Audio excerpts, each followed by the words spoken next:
ආයුබෝවන් සුබදසනක් වේවා. උදා වී තිබෙන්නේ අගෝස්තු මාසයේ 29 වෙනි ඉරිදාව.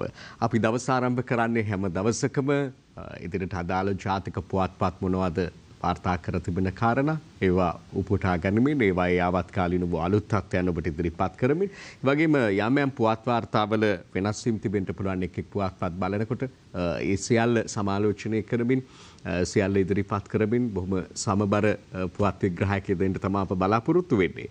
ඒ වගේම විශේෂයෙන් සඳහන් කරන්න මේ දිනවල අපිට වැඩිපුරම කතා කරන්න වෙලා තිබෙන්නේ මේ පුවත් වාර්තා සහ ඉන්හැරුණු කොට කොවිඩ් තත්ත්වය පිළිබඳව අද මේ ඉරිදා දවසේ ජාතික පුවත්පත්වලත් එලෙස තමයි අපට දකින්නට ලැබෙන්නේ සතියක ජාතික පුවත්පත්වල ඒ පිළිබඳව වැඩිම අවධානය යොමු කර තිබෙන ආකාරයක් සහ සතිය මුළුල්ලේම සිදු වුණු ඇතැම් දේ පිළිබඳව සමාලෝචනය කිරීමක් මේ පුවත් වාර්තා තුළ අද අපට මුණ ගැසෙනවා. ඒ අනුව අපි අද මේ කොවිඩ් තත්ත්වයට අදාළව ගත්තොත් එහෙම මව්බිම පුවත්පතේ ප්‍රධාන සිරස්තලය පිළිබඳව අවධානය යොමු කරද්දී විශේෂඥ වෛද්‍ය සංගමේ සභාපති වෛද්‍ය ලක්කුමා ප්‍රනාන්දු පුටා දක්වමින් ගෙන එන වාර්තාව රතු කට්ට පැනලා සියලු පුද්ගල ඒකරාශී වීම නතර කළ යුතුයි කියන කාරණාවට වඩා අවධානය දෙන්නට ඕනේ කියලා හිතුවා. මොකද දැන් ඔබ දකින්නේ එම පුවත් සිරස්තලය නිවසේදී එක්ව ආහාර ගැනීම පවා නතර කරනවා නම් හොඳයි කියන එකයි විශේෂඥ වෛද්‍යවරයාගේ මතය බවට පත් වෙලා තිබෙන්නේ.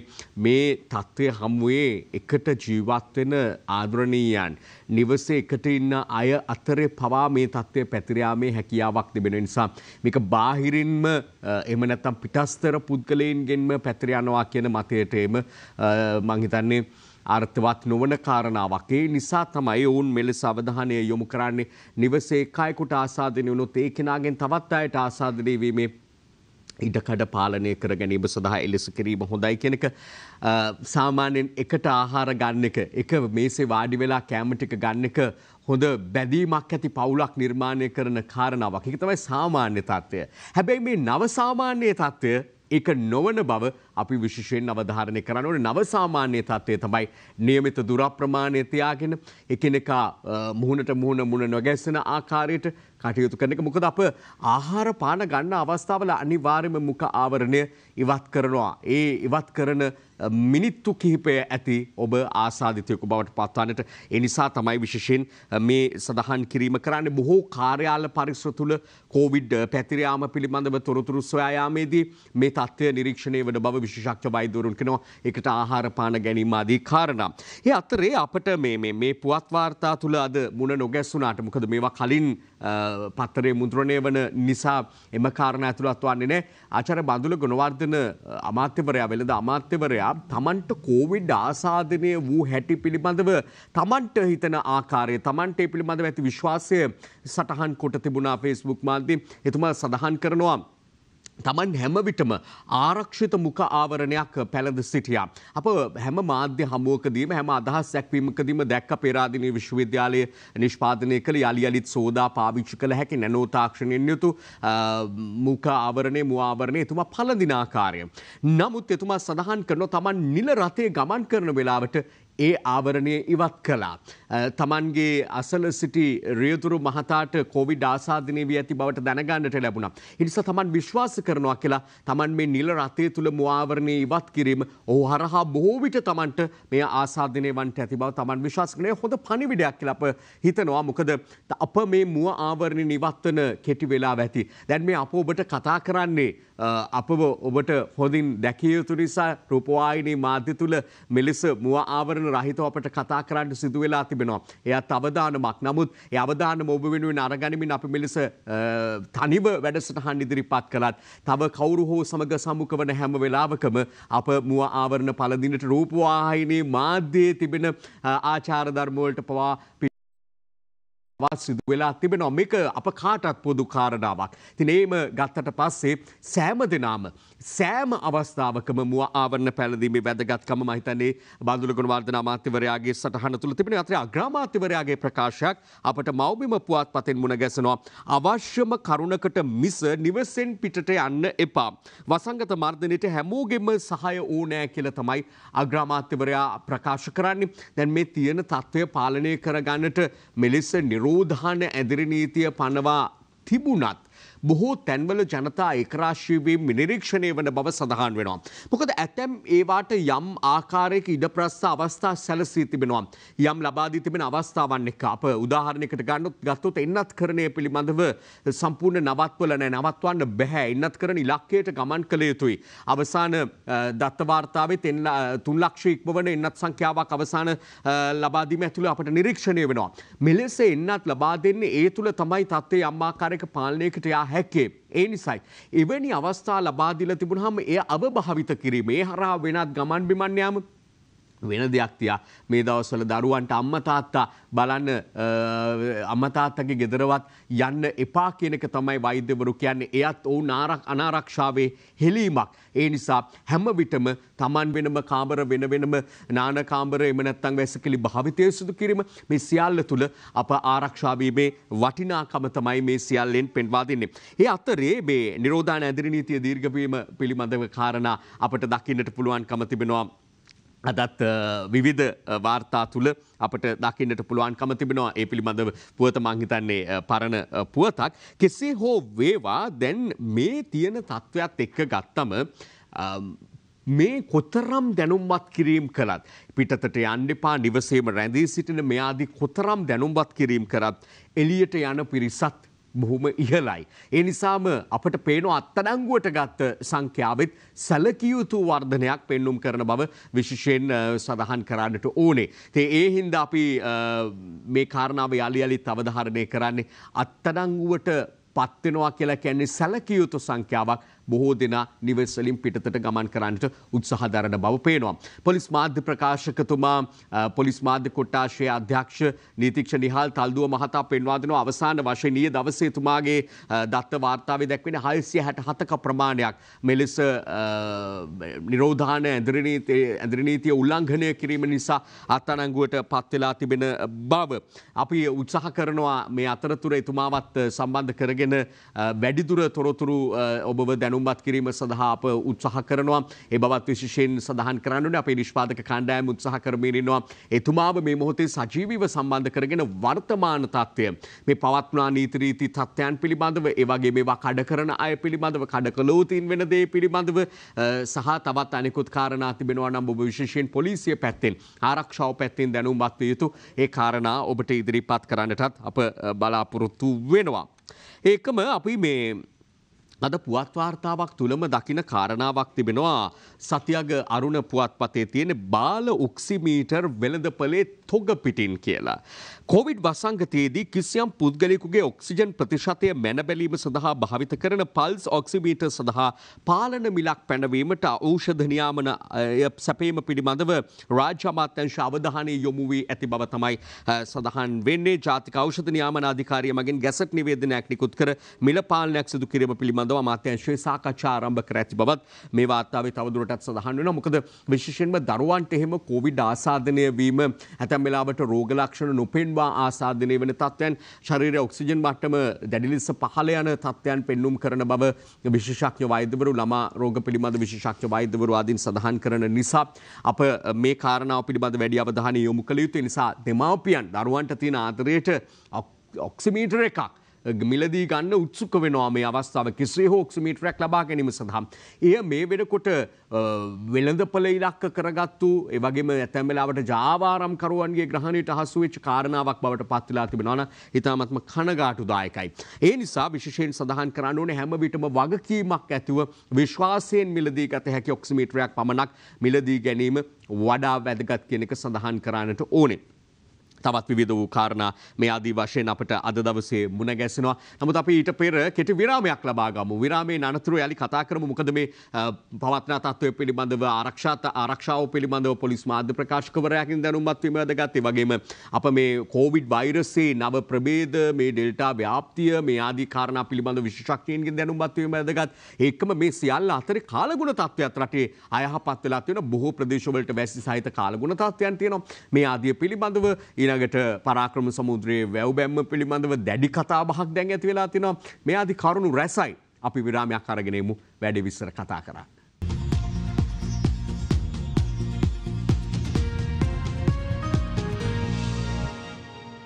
හොඳයි යලිත් අපි කාරණා කීපයකට අවධානය යොමු කරමු. අතරේ පවත්නා මේ සෞඛ්‍ය තත්ත්වය වගේම කාලගුණ තත්ත්වයත් යහපත් නැති බවයි පේන්නේ බොහෝ ප්‍රදේශවල. මේ අයහපත් කාලගුණ තත්ත්වයත් එක්ක බොහෝ ප්‍රදේශවලට අධික වැසි සමහරවිට සුළං තත්ත්වයන් මේ ආදියත් අපට දකින්නට පුළුවන්. ඒ නිසා අප කාලගුණ විද්‍යා දෙපාර්තමේන්තුවෙන් මේ පිළිබඳව විමසීමක් කරන්නටයි මේ සූදානම් වෙන්නේ. කාලගුණ විද්‍යා දෙපාර්තමේන්තුවේ අනාවැකීකරණ සහ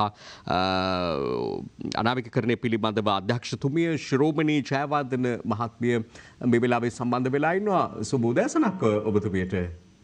අයිබෝන් සුබ උදෑසනක්. අයිබෝන් සුබ උදෑසනක්. මම ඉස්සෙල්ලාම දැනගන්න කැමතියි ඔබතුමී දැන් මේ තියෙන කාලගුණ තත්ත්ව විශේෂයෙන් නිර්දදිග ප්‍රදේශයට රටේ බස්රාහිර සබරගමුව මධ්‍යම මේ ආදී දිස්ත්‍රික්ක පළාත් වලට සහ ගාලමාතර දිස්ත්‍රික්ක වලට බලපාලා තිබෙන තත්ත්වය හිටි හැටියේ ඇතිවෙච්ච අයහපත් කාලගුණයේ තත්ත්වයද නැත්නම් සාමාන්‍යයෙන් වසරේ මේ කාලයේ තිබෙන තත්ත්වයද කොහොමද? ඔව් ඇත්තටම අපේ ගත්තොත් අපි දැන් නිර්දිග මොසම් තත්ත්වයේ ඉන්නේ. අපි සාමාන්‍යයෙන් ගත්තොත් අගෝස්තු කියන ටික වැස්ස අඩු මාසයක්. නමුත් මෙම අවුරුද්දේ අගෝස්තු මාසයේ අපිට විටි විට වැස්ස ලැබුණා. දැනට මේ පවතින තත්ත්වේ නම් අද දවසෙන් පසු ඒ කියන්නේ හෙට ඉඳලා ක්‍රමයෙන් අඩු වෙන විදිහට අපි බලාපොරොත්තු වෙනවා. ඔව් මේ විශේෂයෙන්ම මෙහි බලපෑම් තියෙන දැන් මම සමහර ප්‍රදේශ සඳහන් කරා පළාත් වශයෙන් සඳහන් කරා වැඩි බලපෑම් දැනට වාර්තා වී ඇති ආකාරයට වැඩිම බලපෑම් තියෙන මොන ප්‍රදේශවලද වැඩි වර්ෂාපතනයක් බලාපොරොත්තු වෙන මොන ප්‍රදේශවලද? වැඩිපුර වර්ෂාපතනය බලාපොරොත්තු වෙන ඇත්තට මධ්‍යම කඳුකරේ බටහිර බෑවුම් ප්‍රදේශවලට. ඒ කියන්නේ සබරගමු සහ මධ්‍යම පළාත් වලට තමයි වැඩිපුර බලපෑම තියෙන්නේ. ඔව් ඒ එක්කම දැන් මේ පවත්නා කාලගුණ තත්ත්වයේ වෙනසක් ඔබතුමිය කියපු ආකාරයට දවසකින් දෙකකින් මේ තත්ත්වය පහව යාවි කියලා තමයි කියන්නට වෙන්නේ. ඒ සහ ඉදිරි කාලයේ කාලගුණික හැසිරීම පිළිබඳව අනාවැකියක් ප්‍රකාශ කරන්න පුළුවන්. මේ වෙනකොට කාලගුණ විද්‍යා දෙපාර්තමේන්තුවේ පිළිබඳව කොහොමද සොයා බැලීම? ඔව් ඇත්තටම දැන් අපි ඉන්නේ නිර්දිග මෝසමේ අග භාගයේ වගේ. සාමාන්‍යයෙන් ගත්තොත් නම් සැප්තැම්බර් අන්තිම සතිය වගේ වෙනකොට අපේ අන්තර්මෝසම වැසි බලාපොරොත්තු වෙන්න පුළුවන්. නමුත් මෙම තත්ත්වයට අපි ගෝලීය යම් දේශගුණික තත්ත්වයන් බලපෑමක් ඇති කරනවා. දැනට ඉන්දියන් සාගරයේ අපි කියන ඉන්දියන් ඕෂන් ඩයිපෝල් කියලා ද්විධ්‍රවයක් තියෙනවා. පැත්තක් උණුසුම් වීම සහ පැත්තක් සිසිල් වීම. මෙහි ඍණාත්මක ඒ ද්විධ්‍රවයේ බලපාලා තියෙනවා. ඉතින් ඒ සහ අපි ඉදිරියේදී ලානිනා තත්ත්වයක් ක්‍රමයෙන් පැසිෆික් සාගරයේ වර්ධනය වෙන බලාපොරොත්තු වෙන විශේෂයෙන්ම ඔක්තෝබර් මාසයේ විතර වෙනකොට ඉතින් මේවා අපේ වර්ෂාවට බලපෑම් ඇති කරනවා. සාමාන්‍යයෙන් නම් දැනට පවතින වැස්ස නම් අපි හෙටින් පසුව ක්‍රමයෙන් අඩු වෙනවටයි බලාපොරොත්තු වෙන ටික කාලයක් යනකම්. ඔව් ඒ අතරේ අධ්‍යක්ෂතුමියනි දැන් ලංකාවේ තවත් ප්‍රදේශ තිබෙනවා මේ අපේ රට කුඩා රටක් වුණාට බොහොම මේ සමහර ප්‍රදේශවලට වියලි කාලගුණ තත්ත්වයක් කාලෙකින් වැසි ලැබිලා නැති තත්ත්වයක්. ඒ ප්‍රදේශවල වියලි කාලගුණ තත්ත්වයේ පහව යාමක් ඒ ප්‍රදේශවලට වැසි ඇති වෙන තත්ත්වයක් විශේෂයෙන් කෘෂිකර්මාන්තයේ දෙන ප්‍රදේශ මේ තුල තිබෙනවා. ඒ ප්‍රදේශ පිළිබඳව යමක් සඳහන් කරන්න පුළුවන්ද? ඔව් ඇත්තටම දැන් ඔය වියලි කලාපයේ ප්‍රදේශවලට වැස්ස සාමාන්‍යයෙන් ඔය දෙවෙනි අන්තර්මෝසම ඒ කියන්නේ ඔක්තෝබර් නොවැම්බර් මාසයේ තමයි වැස්ස ලැබෙන්නේ. නමුත් අර දැනට වර්ධනය වෙමින් පවතින අර ඉන්දියානු සාගරයේ ඍණාත්මක ද්විධ්‍රවය සහ ලානිනා තත්ත්වය හේතු කොටගෙන සාමාන්‍යයෙන් අපිට දෙවෙනි අන්තර්මෝසම වැස්ස ටිකක් අඩු වෙනු ඇතයි කියලා බලාපොරොත්තු වෙන්න පුළුවන්. නමුත් තාමත් මේ වර්ධනය වෙමින් පවතින නිසා ඒ ගැන අපිට වඩා නිවැරදි අනාවැකියක් ප්‍රකාශ කිරීමේ අපහසුතාවක් තියෙනවා. දැනට තිබෙන තත්ත්වය සහ ඉදිරියේදී ගෝලීය ගණිතමය ආකෘතිවල අනාවැකීකරණය වලට අනුව අපිට කියන්න පුළුවන් බොහෝ විට මේ ඔක්තෝබර් නොවැම්බර් මාස තරමක අඩුවීමේ හැකියාවක් තියෙනවා කියලා. ඉතින් ඒක ඇත්තටම වියලි කලාපයේ බලපෑම ඇති කරනවා. මොකද ඒගොල්ලන්ට වැඩිපුරම වැස්ස ওই කාලෙදි තමයි පටන් ගන්න අපේ මහා කන්නය. හොඳයි දැනට මේ පවත්න අයහපත් කාලගුණ තත්ත්වය මත ඇතිවෙච්ච අයහපත් බලපෑම් පිළිබඳව වාර්තා වී තිබෙනවද? ජන ජීවිතයට වෙච්ච බලපෑම් පිළිබඳව තොරතුරු වාර්තා තිබෙනවද? ඔව් ඇත්තට මේක නම් ආපදා කළමනාකරණයෙන් තමයි ලබා ගන්න පුළුවන් ඒ දත්. ඔව් හොඳයි. සුති ඔබතුමියට අපි එකතු කරගත්තේ දුරකථන මාර්ගයෙන් සජීවීව තොරතුරු දැන ගැනීම සඳහා කාලගුණ විද්‍යා දෙපාර්තමේන්තුවේ අනාවැකීකරණ සහ තීරණ උපකාරක අධ්‍යක්ෂතුමිය ශ්‍රෝමණී ජයවර්ධන මහත්මිය අපි බලමු ඇය කියන ආකාරයෙන් ඉදිරි කාලගුණ තත්ත්වය රටේ මේ පවත්වන තත්ත්වය යහපත් අතට හැරෙනවා කියලායි ඇය සඳහන් කරන්නේ.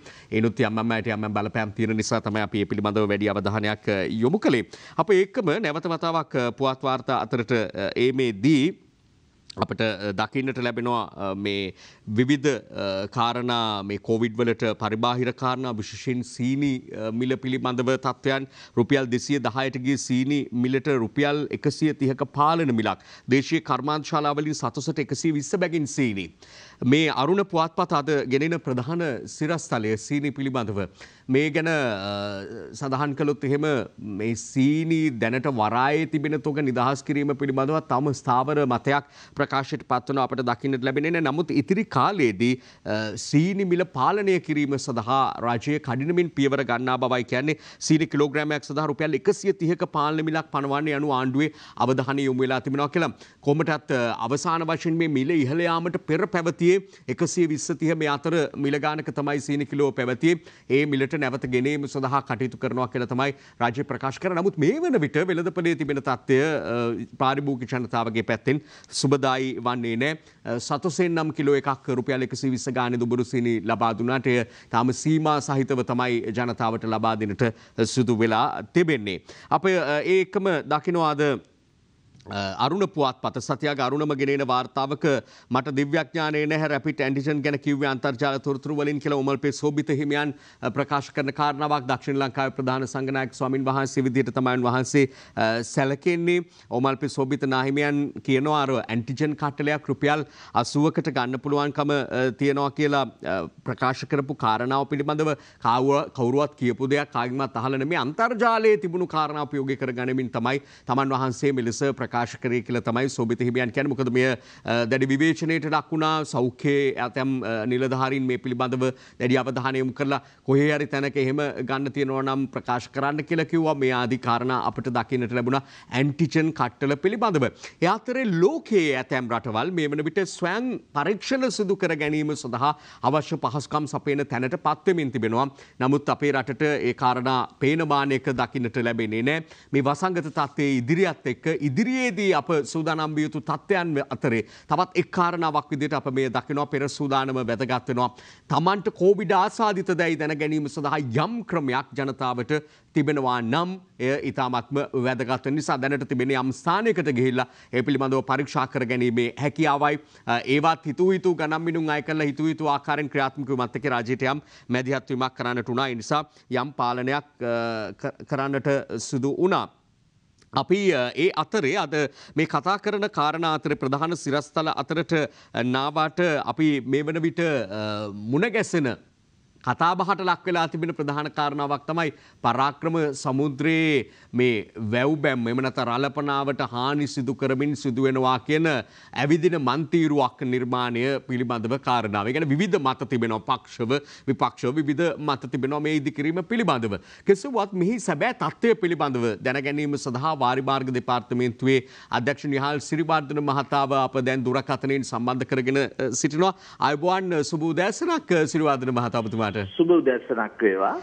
අපි මේ වඩා හොඳයිනේ පැහැදිලිවම මේ වාරිමාර්ග දෙපාර්තමේන්තුව මේ පිළිබඳව දක්වා තිබෙන අවධානයත් එක්ක සැබෑ තත්ත්වය දැන ගැනීම නිසායි ඔබතුමාව සම්බන්ධ කරගත්තේ. අර පරාක්‍රම සමුද්‍රයේ මේ වැව් බැම්ම මතෙම නැත්නම් රළපනාව ඉවත් කරමින් මන්තිරුවක් ඇවිදින මන්තිරුවක් නිර්මාණය වෙනවා කියලා විරෝධයක් ඇති වෙලා තිබෙනවා. කුමක්ද එහි සැබෑ තත්ත්වය? අතර මේකේ සැබෑ තත්ත්වය තමයි මේ පිළිබඳව පොළොන්නරුව දිස්ත්‍රික් සංවර්ධන කමිටුවේ අවස්ථා කීපයකදීම සාකච්ඡා කළා වුණා. මේ ප්‍රදේශයේ විශේෂයෙන්ම මේ පරාක්‍රම සමුද්‍රයේ වැව් බැම්ම තුල විශාල වශයෙන් ජනතාව ගැවසෙන ප්‍රදේශයක්. ඒ කියන්නේ විශේෂ ඇවිදින මන්තිරුවක අවශ්‍යතාවය අවස්ථා කීපයකදීම දිස්ත්‍රික් සංවර්ධන කමිටුවේදී සාකච්ඡා වෙලා තිබුණා. ඒ අනුව මේ පිළිබඳව යෝජනාවක් දිස්ත්‍රික් සම්බන්ධන කමිටුවේදී සම්මත කරගෙන තුණා මෙම ස්ථානයේ ඇවිදින මන්තිරුවක් නිර්මාණය කරන්න කියලා. ඒ අනුව තමයි මේ යෝජනාව ක්‍රියාත්මක වෙන්නේ. ඒ අනුව මේ පිළිබඳව අධ්‍යයනය කරලා මේ සඳහා ප්‍රතිපාදන ලබා දීම සඳහා නාගරික සංවර්ධන අධිකාරිය එකඟතාවය පළ කරලා තිබුණා. ඒ අනුව මේ සඳහා සුදුසු වැව් බැම්මට හානියක් නොවන පරිදි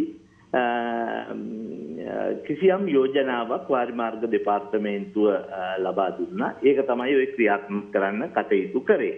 මේදී ඇත්තටම අපි බලාපොරොත්තු වුණේ අනිත් ප්‍රදේශවල වගේම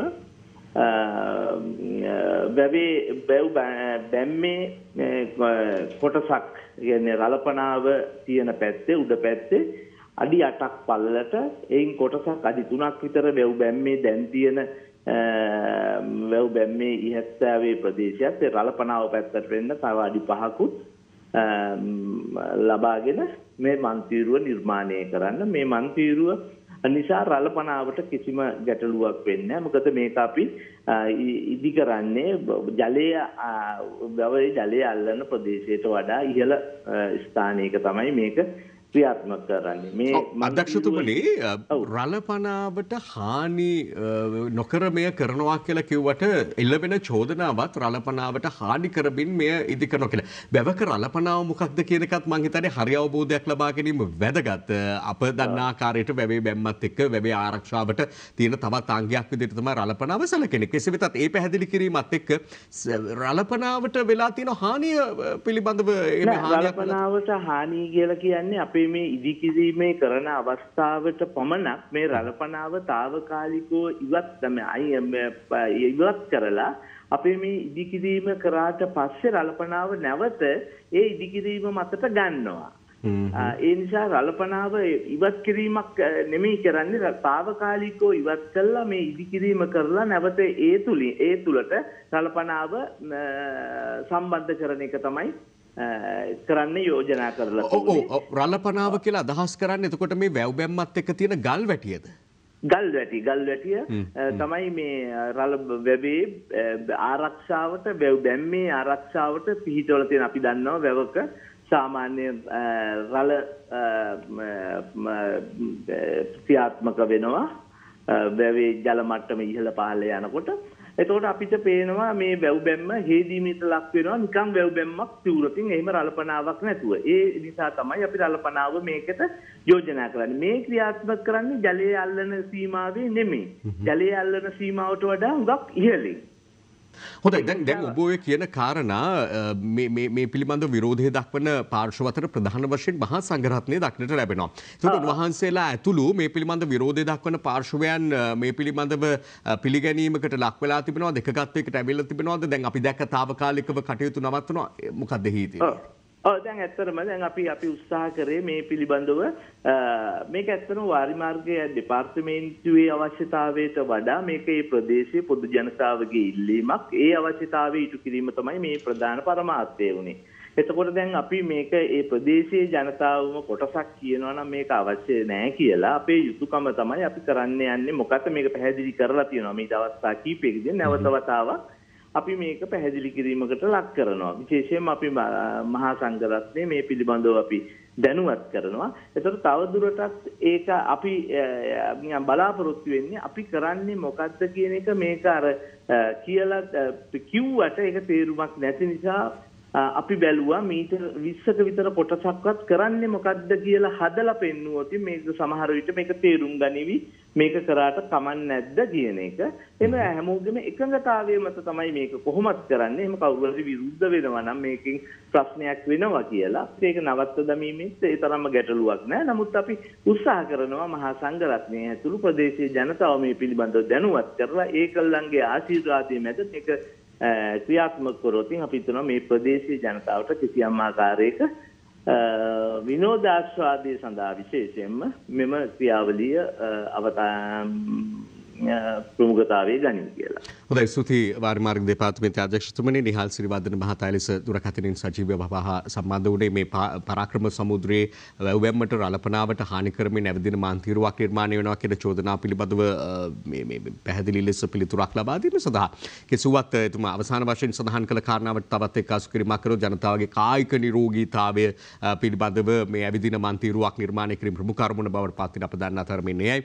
ඉතින් ඒ ගැන අවධානය යොමු කරමු. නමුත් ඒ නිසාම තමයි ඇතැම් අය ප්‍රශ්න කරන්නේ මේ වෙලාවේ මේ කොවිඩ් වසංගතයක් ඇවිල්ලා රටම වෙලාගෙන තිබෙන මොහොතක ප්‍රමුඛ අවශ්‍යතාවය පළවෙනියට අවධානය දිය යුතු කාරණාව පරාක්‍රම සමුද්‍රයේ මේ මන්තීරුවද කියන එක පිළිබඳව අවධානය යොමු කරන්න කියලා තමයි රාජ්‍යයෙන් ඉල්ලන්නේ. මේවා දෙවනුව තෙවනුව පසුවට කරන්න පුළුවන් කාරණා ප්‍රධාන වශයෙන් මේ ජනතාව බේරා ගැනීම සඳහා අවශ්‍ය වැඩපිළිවෙල සහ ඔය වැය වන මුදලත් ඒවා සඳහා යොදා ගැනීම වඩා යෝග්‍ය නොවන්නේද කියන ප්‍රශ්න නැගීම තමයි දකින්න ලැබෙන්නේ. නමුත් ඇතැම් සංවර්ධන ක්‍රියාමාර්ගයන් කොවිඩ් නිසා රට යම් දවසක නැවත වතාවක් සාමාන්‍ය අතට පත්වෙවි. ඉන් එහාට රට ගමන් කිරීමේදී මේ සියලු දේ අතහැර දමා යන්නට නොහැකි නිසා ඒවත් මේ අතරතුර ඉටු කර ගනිමින් සාක්ෂාත් කර ගනිමින් රට ඉදිරියට ගමන් කරනවා කියන එක තමයි රාජ්‍ය ස්ථාවරයේ බවට පත් වෙලා තියෙන නිසා ඇතැම් සංවර්ධන ව්‍යාපෘති එහෙම ඒ ආකාරයෙන්ම සිදු වෙමින් තිබෙනවා. එහි තවත් එක් කොටසක් විදිහට මේ සැලකෙනවා. නමුත් පුරාවිද්‍යාත්මක වටිනාකමක් ඇති ඒ වගේම ප්‍රෞಢ ශිෂ්ටාචාරයක ඉතිහාසයක වටිනා සාධකයක් ලෙස සැලකෙන පරාක්‍රම සමුද්‍රය ආශ්‍රිතව කෙරෙන මෙවැනි ඉදිකිරීම් පිළිබඳව දැඩි අවධානය බොහෝ දෙනාගේ යොමු වෙනවා. අපිත් දැන් ඒ පිළිබඳව අවධානය යොමු කළා. මම අතර ඔබට තිබෙන යම් යම් ගැටලු වලට පිළිතුරු ඒ සාකච්ඡාව තුළ ලැබෙන්න ඇති කියලා විශ්වාස කරනවා.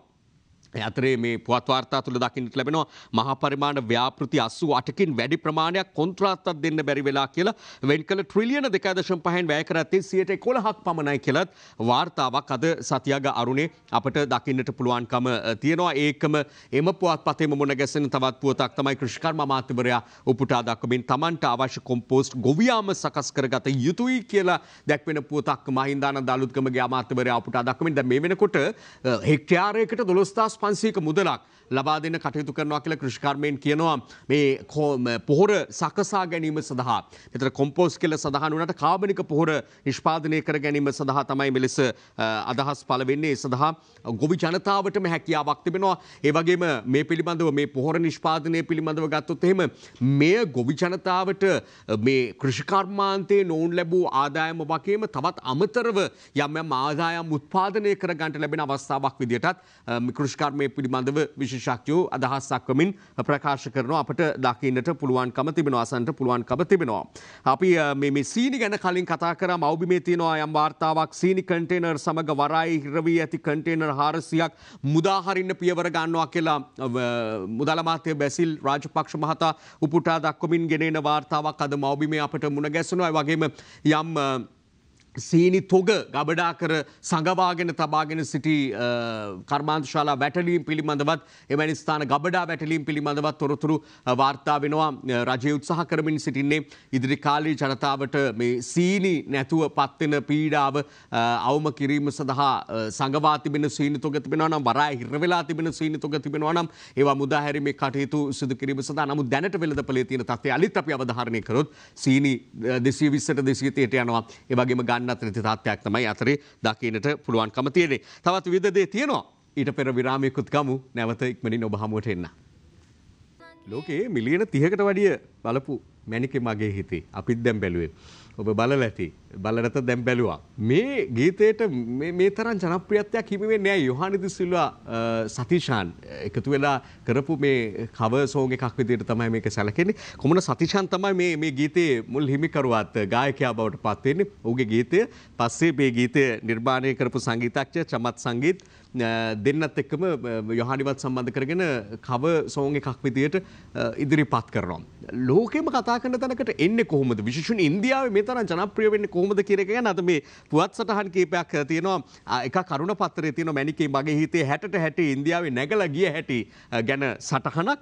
ඊළඟට මේ ඉන්දියන් එක්ස්ප්‍රස් පුවත්පතේ තිබෙන වාර්තාව උපුටා ගැනීමෙන් තමයි අරුණ වාර්තාව සැකසෙන්නේ. ඊට පස්සේ අපිට හම්බ වෙනවා මේ පිනිපලස අතිරේකයේ මේ ගැන තියෙන පිටුවක් පුරා ලියවිලා තියෙන සටහනක්.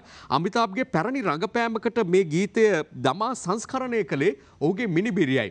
අමිතාබ් බච්චන්ගේ මිනිබිරිය මේ ඔහුගේ පරණ චිත්‍රපටයකට මේ ගීතය මේ චිත්‍රපටයේ ගීතයකට මේ සම්බන්ධ කරලා එඩිට් කරලා වෙනත සංස්කරණය කළා අන්තර්ජාලයට මුදා හැරීම මතක ලොකු කතා බහක් ඇති වෙනවා. ඒ 1981 කාලිලා කියන චිත්‍රපටය අමිතාබ් බච්චන් රඟපාපු මෙය වසර ගණනාවක් යනතුරුත් බොක්ස් ඔෆිස් වාර්තා තබ්බු චිත්‍රපටයක් අමිතාබ් බච්චන්ගේ. ඒ හින්දාම නැවත අමිතාබ් බච්චන්ගේ අවධානය යොමුනවා. ඔහු කිසිදු සොයා බැලීමකින් පවාතුරව මේක ප්‍රචාරය කරන්න පටන් ගන්නවා. ඒ නිසා යොහානි ද සිල්වාට මේ මැනිකේ මගේ හිතේ ගීතයට අසීමිත ආකර්ෂණයක් හිමි වෙනවා. 99%ක්ම මේ ගීතය 90%ක්ම මේ ගීතය බලලා තියෙන්නේ ඉන්දියානුවන් කියලා. තද මේ පිණිපලස තියෙන සටහනේ දකින්නට පුළුවන්. අපිට තිබෙන සතුට තමයි මේ පිළිබඳව ගත්තොත් එහෙම ලාංකීය ගායිකාවක් නවපරපුරේ ශිල්පිනියක්. ඊළඟට ගත්තහම මේ නිර්මාණයට සම්බන්ධ තිදෙනාම ලාංකිකයෝ. එතකොට ඔවුන්ගේ නිර්මාණයක් මේ විදිහට ලෝකයේ ඉන්දියාවේ අවධානයට ලක්වන සාමාන්‍යයෙන් කරන්නේ ඉන්දියාවේ සින්දු අපි මෙහි ගෙනල්ලා ඒ තනුවලට වචන යොදලා එදා ඉඳලම ගායනා කිරීම තමයි බොහෝ වෙලාවට සිද්ධ වෙලා තියෙනවා. නමුත් ඒක අනිත් පැත්තට වෙන එක සතුටට කාරණාවක්. ඒ නිසා අපි දකිනවා දැන් ඉන්දියාවෙත් කවර් සින්දු මේට කවර් songs නිර්මාණය වෙන ආකාරයක් දකින්නට පුළුවන්කම තිබෙනවා. බොහෝ අය උත්සාහ කරනවා මේ ගීතේ ගායනා කරන්න. ලංකාවෙත් එහෙමයි. අතිශය ජනප්‍රියත්වයක් හිමිලා තිනවා. අපේ සුබ පැතුම් යහානි ඇතුළු හැම දිනාටම සතියාගාරුණේ මුලම ඒ පිළිබඳව සටහනක් තියෙනවා. මැනිකේ මගේ හිතේ ඉන්දියාවේ නැගලා ගිය හැටි පිළිබඳව ගීතයක් ඇවිත් තියෙනවා පත්තරයක මුල් පිටුවට. ඒකම විශේෂ කාරණාවක්. ඊට පස්සේ අපි දකිනවා සත්‍යාගාරුණ තියෙන වාර්තා අතරේ ලයිසන් ලක්ෂ 20ක තොරතුරු අතුරුදන් කියලා පුවතක් මෝටර රථ ප්‍රවාහන දෙපාර්තමේන්තුව මගින් 2009 වසරට පෙර මුද්‍රණය කළ රියදුරු බලපත්‍ර ලක්ෂ 20කට වැඩි ප්‍රමාණයක තොරතුරු එහි පරිගණක පද්ධතියට එක් කර නැති බව එම දෙපාර්තමේන්තුව ආරංචි මාර්ග කිනවා කියලා තමයි මේ පුවත් වාර්තාව කියන්නේ. පසුගියදා දාවත් ආందోලනයට ලක් වෙන කාරණාවක් ඖෂධ නියාමන අධිකාරිය තොරතුරු බොහොමයක් අස්ථානගත වීම පිළිබඳව කතා බහට ලක් වෙන අතරතුර තමයි මේ මෝටර රථ ප්‍රවාහන දෙපාර්තමේන්තුවේ තොරතුරු මෙලෙස අස්ථානගත වෙලා කියලා එහෙම නැත්නම් පරිගණක දත්ත පද්ධතියට ඇතුල් වෙලා නැහැ කියලා මෙලෙස වාර්තා කරලා තියෙන්නේ. ඊළඟට අපි දකිනවා බොඩි බෑග් වලිනුත් ගසා කාලා කියලා මృతදේහ බහලීම සඳහා යොදා ගන්න තවත් බොඩි බෑග් 15000ක් මිලදී ගැනීම සඳහා ටෙන්ඩර් කැඳවීමට සෞඛ්‍ය අමාත්‍යාංශයේ තීරණයක් අරගත්තා කියන කාරණාවත් එක්ක ඒවායේ වෙච්ච ගසා කැමක් පිළිබඳව මෙලෙස වාර්තා කරලා තිනවා. නිලධාරීන් රැසකට කොරෝනා අලුත් බන්ධනාගාර නියාමකයන් 788ක් පුහුණුව නැතිවම සේවයට යොදවන්න මේ නිසා සිද්ධ වෙලා තියෙනවා කියලත් අද මේ පුවත් වාර්තා අතර දකින්නට පුළුවන්.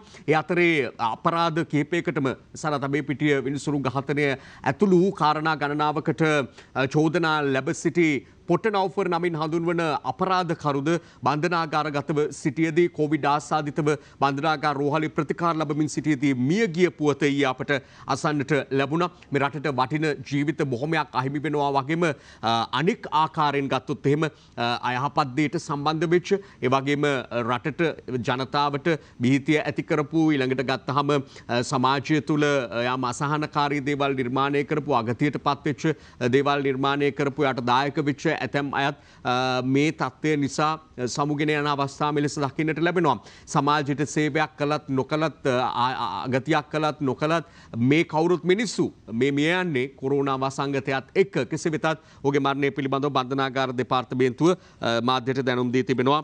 ඒ පිළිබඳවත් අපි එක්කාසු කළා. ඊළඟට අපි මව්බිම පුවත්පතට ඉතාම ඉක්මනින් අවධානය දෙමු. තවත් වාර්තාවක් දෙකක් ඔපුට ගන්න තමයි වෙලාව තියෙන්නේ.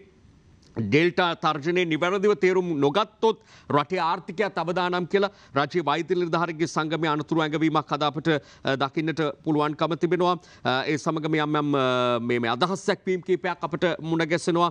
එකක් තමයි ගුරු ප්‍රශ්නය. දැන් මේ කොවිඩ් උත්සන්න වීමත් එක්ක ගුරු ප්‍රශ්නය පිළිබඳව තවම අමාත්‍ය අනුකමිටුවේ තීරණයක් ප්‍රකාශයට පත් වෙලා නැහැ. හෙට දවසේ තීරණාත්මකයි. හෙට දවසේ යම් තීරණයක් බලාපොරොත්තු වෙන්න ගුරු සංගම. හැබැයි ගුරු සංගම් මේ වෙනකොට යම් ආකාරයක මැද තැනකට ඇවිද්ද කියලා හිතනවා. මොකද ඔවුන් කියනවා කල්ගත්තට කමක් නැහැ. හැබැයි මේ පිළිබඳව ස්ථිරසාර විසඳුමක් අවශ්‍ය වෙනවා. සහ ඒ උවත් දරුවන්ට අධ්‍යාපනය ලබා දෙන්නට නම් ස්ථිර විසඳුමක් ලබා දෙන්න කියන එක තමයි ඔවුන්ගේ මතය බවට පත් වෙලා තියෙන්නේ. ඉල්ලීම් ලැබෙනතුරු ගුරු වාචනය දිගටම ක්‍රියාත්මක කරනවා කියලා ජෝසප් ස්ටාලින් මහත්මයා පුටා දක්වමින් මව්බිම වාර්තාවක් ගේනවා.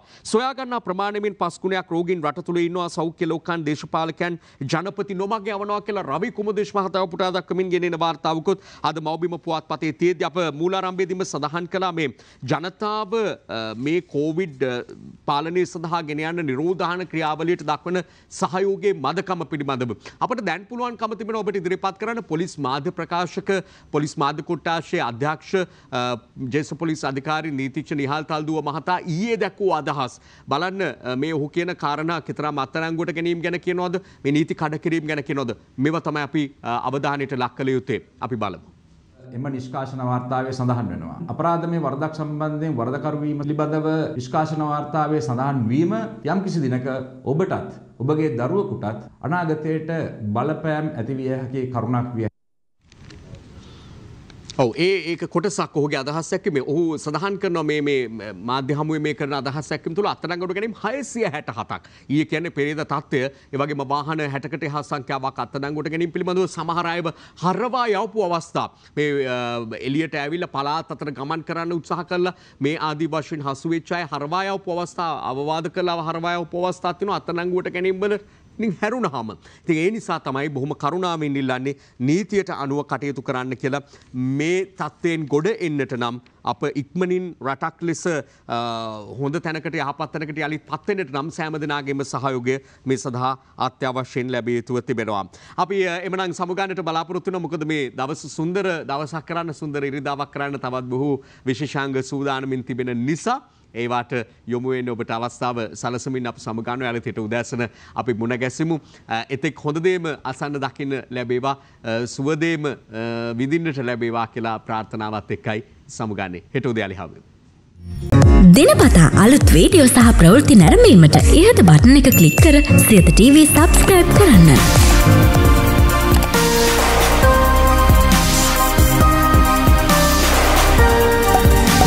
වීඩියෝ ගැන මුලින්ම දැනගන්න මෙම සීනුව ක්ලික් කරන්න.